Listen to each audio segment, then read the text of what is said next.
Boa noite, amigos. Hoje nós vamos concluir o capítulo 21 da lição A Vigilância, de livro Boa Nova, pelo espírito de Humberto de Campos, psicografia de Francisco Cândido Xavier. Vamos lembrar que é aquela passagem que está na Bíblia, em que Jesus conversa com os discípulos, prevenindo-os do processo de prisão, crucificação e morte. E Pedro, então, é tentado em duas situações. A primeira, quando dá início ao diálogo, falando, respondendo a Jesus, quem era Jesus que os homens diziam. Então Pedro se refere a Jesus como sendo o enviado de Deus, o Messias. E depois, logo em seguida, após Jesus comentar do processo que acontecerá em Jerusalém, nos movimentos da Páscoa, de prisão, crucificação, o ódio que será desferido sobre ele e causando extremas dores, então Jesus tem a fala de Pedro situada no seguinte ponto. Deixa eu pegar o livro, um momento.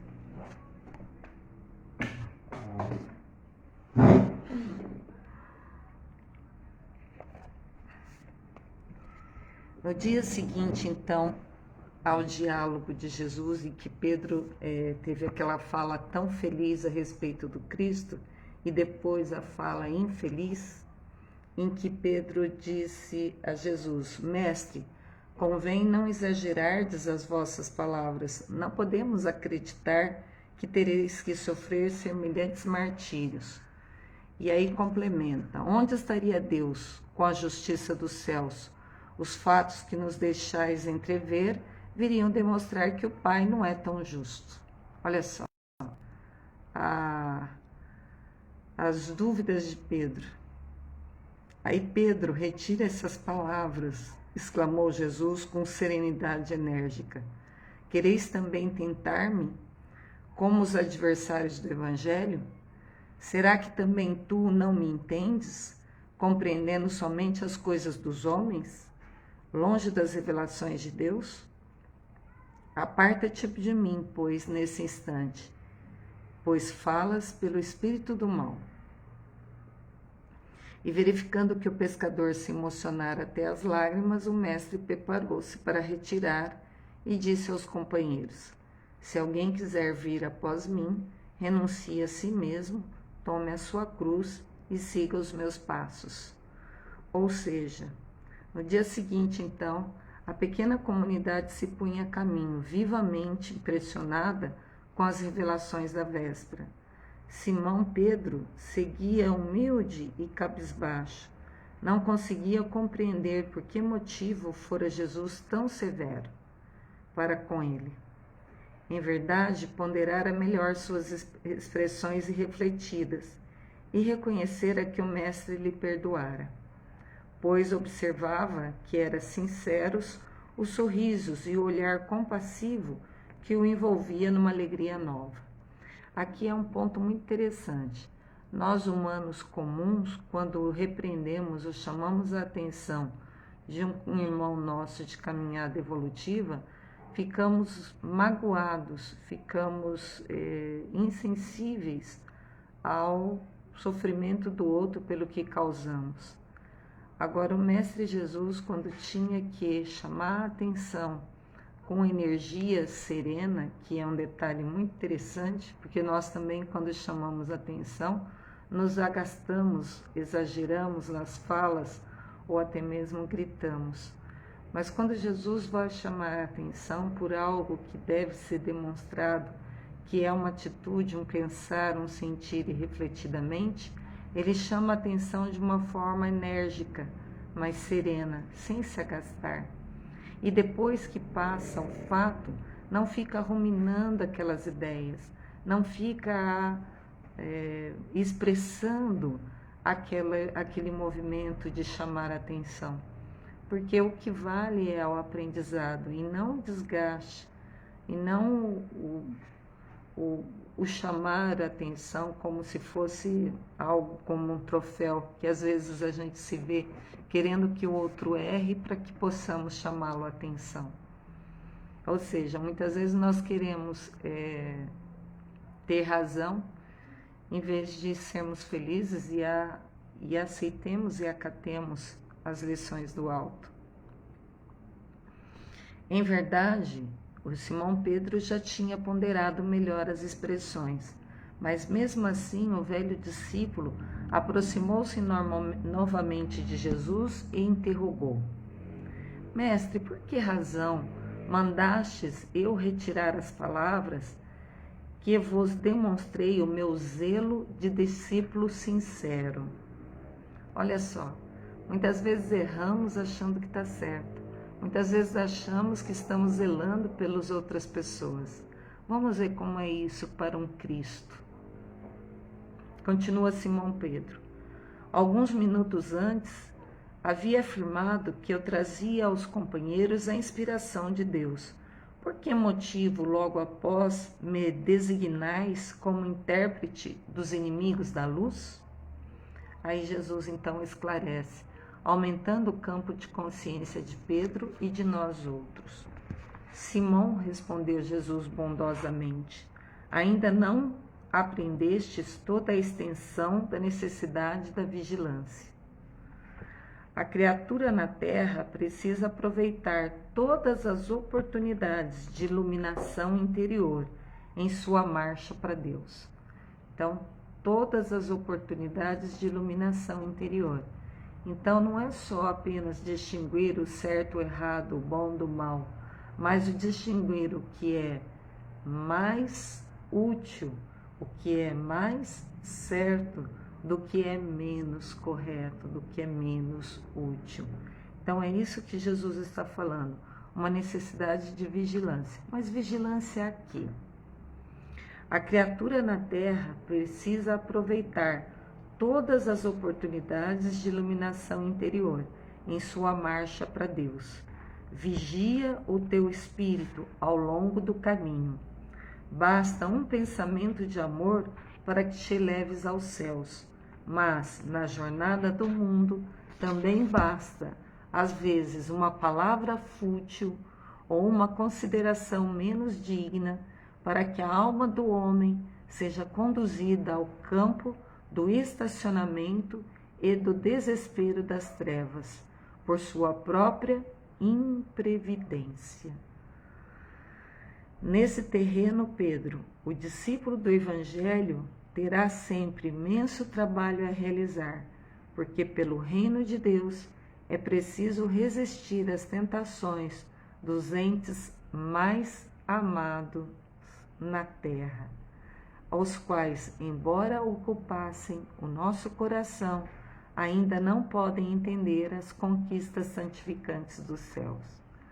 Deu uma ideia, meus amigos, que aqueles seres mais queridos nossos muitas vezes farão colocações, nos colocarão à prova de uma forma a que nos conquiste, nos chame, nos requisite a ampliar o nosso nível de conceito, o nosso nível de consciência entre o que é mais correto do que é menos correto. A princípio pareceria um zelo Simão Pedro falar que estava sinceramente concorrendo para o bem-estar do Mestre Jesus.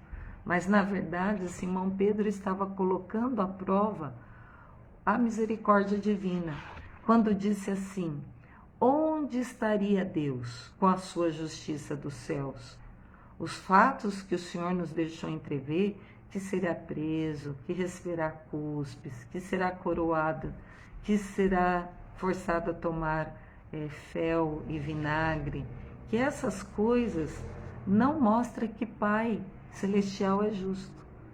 Então, não é porque nós não entendemos os desígnios superiores, não é que nós não entendemos, por exemplo, nessa situação em que o Mestre Jesus estava cumprindo todas as profecias, em que ele estava cumprindo à risca todo o trajeto de um Salvador na terra, de um Cristo encarnado na terra, e que foi descrito pelos profetas, principalmente Jeremias, que descreveu até os detalhes de quando ele entrou dentro de Jerusalém, em que ele foi ovacionado, o detalhe que ele estava montado em um pequeno animal, um jumento. Esse detalhe Jesus cumpriu, porque foi buscar, dentre as possibilidades, o pequeno animalzinho para se fazer presente, mostrando que as Escrituras estavam já descrevendo o caminho de um Messias na terra. E o Simão Pedro, levando em consideração apenas o seu julgamento, o seu pensar, o seu achar que estava zelando pelo Cristo Jesus, pôs uma dúvida a Deus, ao Pai Celestial, perguntando: isso é impossível de acontecer, senão Deus vai deixar de ser justo. Os fatos que deixam a gente ver demonstram que o Pai Celestial não é tão justo assim. Então veja, o nível de discernimento de sair de um ponto de observação raso, superficial, para lançar-nos a um ponto de visão mais amplo, menos limitado. É isso que Jesus está, com suas palavras, advertindo Pedro. A vigilância hoje não é o que é certo e o que é errado, porque isso a gente já vem experimentando em várias possibilidades ao longo dessa vida e de vidas anteriores. Mas o nosso grande desafio agora é de, no nosso nível de ação, de discernimento, observarmos o que é o bem, não só para nós, não só para os que estão mais próximos, mas também um bem coletivo. Então, antes nós aprendíamos, para dar um parâmetro de comparação, de responsabilidade que amplia, antes nós só cuidávamos de nós. Um pouco mais além, nós passamos a cuidar de nós e de nossos familiares. Agora já é o momento de extrapolarmos nosso nível de cuidados, de atenção, de visão de Filho de Deus, não só para os membros de nossa família, mas também para aqueles que nos parecem ser desconhecidos. Então é uma ampliação do nosso nível de consciência. E é isso que Jesus está chamando a atenção. A lição de vigilância que o Evangelho nos prega é um imenso trabalho a ser realizado. É preciso resistir à tentação dos entes mais amados na terra, como Simão Pedro, um discípulo querido. Mas ele, ao mesmo tempo que tinha cuidados para o Cristo, ao mesmo tempo ele colocava à prova Deus, os desígnios de Deus. E isso nos mostra que nós podemos falhar nesse nível, nós podemos ter essa queda, essa falta de vigilância pelos nossos entes mais queridos. Muitas vezes, por nome de um amor, por nome de gostar, nós fazemos verdadeiras atrocidades, nós fazemos atitudes, ações, pensamentos que, se analisarmos de um ponto de vista mais amplo, elas são inconsequentes, incoerentes, são ignorâncias nossas diante de um sentir e de um pensar mais amplo. Então vou ler o restante da frase de Jesus. Pedro, o discípulo do Evangelho, terá sempre um imenso trabalho a resistir às tentações dos entes mais amados na terra, os quais, embora ocupassem o nosso coração, ainda não podem entender as conquistas santificantes dos céus. Então Jesus nos traz também uma outra visão de mundo bastante assertiva. Embora nós gostamos muito dos nossos entes queridos, muitas vezes eles não compreendem o que às vezes a gente já conseguiu compreender do Evangelho. E é natural que nos chamem, nos puxem para uma retaguarda de como antes nós agimos, pensávamos e sentíamos. Não porque eles não nos gostem, mas por, como Jesus está falando, não podem entender ainda as conquistas santificadas dos céus. Então é muito natural que os nossos maiores inimigos estejam dentro do nosso lar. Isso mostrando o quê? Mostrando que está dentro de nós, da nossa casa do coração, quando temos sentimentos menos dignos, quando temos pensamentos que não estão alinhados com Deus e quando operamos, fazemos, seguindo esses pensamentos e esses sentimentos equivocados. E que os mais próximos de nós também assim agirão, ou seja, os que estão dentro do nosso lar ou no nosso ambiente de trabalho. Por mais que gostemos, por mais em nome do gostar eles queiram nos ajudar, muitas vezes colocam empecilhos no nosso processo de evolução.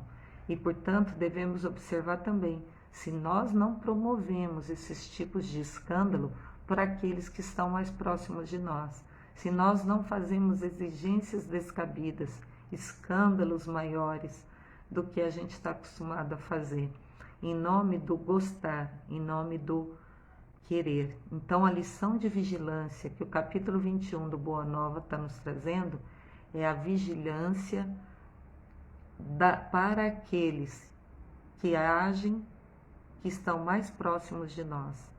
Então, que ocupam o nosso coração e que ainda não podem compreender as conquistas santificantes dos céus. E acabando Cristo de falar, Simão Pedro calou-se e passou a meditar. Então, que também meditemos nessas lições de Jesus. Se nós não estamos sendo alvos ou se nós não estamos promovendo esse tipo de comportamento em relação àqueles que ombreiam a existência conosco. Ou seja, por trás de um pretenso cuidar, se nós não estamos agindo egoisticamente. Essa é a lição de vigilância do capítulo 21 do livro Boa Nova. Resistir às tentações dos entes mais amados na terra, os quais, embora ocupem nosso coração, ainda não podem entender as conquistas santificadas dos céus. Nós finalizamos então o capítulo 21 e queremos passar para vocês também, principalmente a Silvana, que sempre nos acompanha nas nossas reflexões do livro Boa Nova, que a partir da quarta-feira nós não mais transmitiremos os estudos a partir do Facebook. Nós iremos gravar esses estudos no canal do YouTube e aí vai ficar lá compartilhado no nosso canal, Yara Pereira. Para Silvana Bessa, que sempre nos acompanhou com tanto carinho, após eu gravar no YouTube, eu vou mandar o link pessoalmente para você, viu, Silvana? Através do WhatsApp que a gente já tem. Então, eu desejo a todos uma noite feliz, uma semana produtiva e que possamos nos conectar com os sentimentos, os pensamentos e ações alinhadas com Deus. Namastê.